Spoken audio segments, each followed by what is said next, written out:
कोलकाता आणि बदलापूरची घटना ताजी असतानाच कोल्हापूरमध्ये आज एक 10 वर्षीय मुलीची हत्या झाल्याची धक्कादायक घटना समोर आली। कोल्हापूर शहरानजीक असणाऱ्या श्रीरामनगर परिसरामधील शेतात एका 10 वर्षीय अल्पवयीन मुलीची अत्याचार करून हत्या करण्यात आल्याचा प्राथमिक अंदाज असून या प्रकरणी पोलिसांनी एका संशयिताला तात्काळ ताब्यात घेतले। आज कोल्हापूरमध्ये मुख्यमंत्री लाडकी बहीण योजना सन्मान सुरू असून ते असतानाच मुलीच्या हत्येची घटना उघडकीस आल्याने खळबळ माजली। संबंधित मुलीचा मृतदेह तपासणीसाठी CPR रुग्णालयामध्ये पाठवण्यात आला असून शवविच्छेदन अहवाल आल्यानंतरच पुढील निष्कर्ष काढता येईल असं जिल्हा पोलीस प्रमुखांनी सांगितलं आहे। 8 नंतर SDPO करवीर त्याचबरोबर स्थानिक गुन्हे शाखेचं पथक आणि पोलीस स्टेशन असं यांनी परत शोध सुरू केला त्या मुलीचा। त्यानंतर मग डॉग स्क्वॉडची देखील मदत घेण्यात आली। डॉग स्क्वॉडला त्या मुलीच्या घरातील जे आर्टिकल्स आहेत, तिचे जे जुने वापरते फ्रॉक्स आहेत किंवा त्या इतर वस्तू आहेत, त्याचा वास दिल्यानंतर डॉगने घटनास्थळ दाखवलं।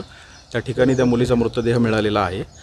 त्यानंतर मृतदेह मिळाला साधारण 12:15च्या दरम्यान दुपारी। त्यानंतर मग फॉरेन्सिकची टीम बोलून त्या ठिकाणी जे सॅम्पल्स आहेत घटनास्थळावरचे ते कलेक्ट केलेले आहेत।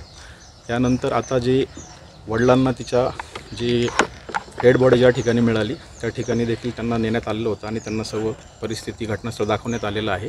आणि आता पुढील जे तिचं शवविच्छेदन आहे त्यासाठी त्या मृतदेह आहे तो CPRला आपण शिफ्ट केलेला आहे आणि त्या ठिकाणी SDPO उपस्थित आहेत। आता हा जो कालचा गुन्हा दाखल आहे त्यामध्ये आता ज्या शक्यता आहेत विविध या गुन्ह्याच्या क्राईम अगेन्स्ट चाइल्ड त्या सर्व शक्यता पडताळून फॉरेन्सिक टीमला सांगून तिचं शवविच्छेदन आता पोलीस करून घेत आहेत।